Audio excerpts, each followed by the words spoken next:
सर्वप्रथम मी राम सरांना वंदन करते। मी फिरायला जायची रोज सकाळी। आता मला 1 वर्ष झालं मी योगा जॉईन केला आणि मला थायरॉइड होता।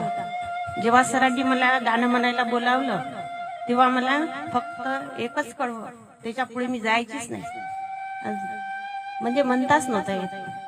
आणि माझी 100 पॉवरची गोळी होती पहिले, 6 महिन्यानंतर ती 50 आणि त्याच्यानंतर 25 आणि आता 12.5।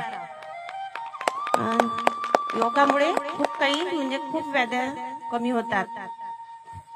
आपण जर कोणा महिलांना म्हटलं चला योगाला, नाही वेळ नाही, काम आहे, काम तर सगळ्यांनाच आहे, कोणाला काम नाही, आम्हाला काम नाही का? पण स्वतःसाठी 1.5 तास द्या आणि दिलाच पाहिजे, बस एवढं सांगू इच्छिते। ओम ओम धन्यवाद।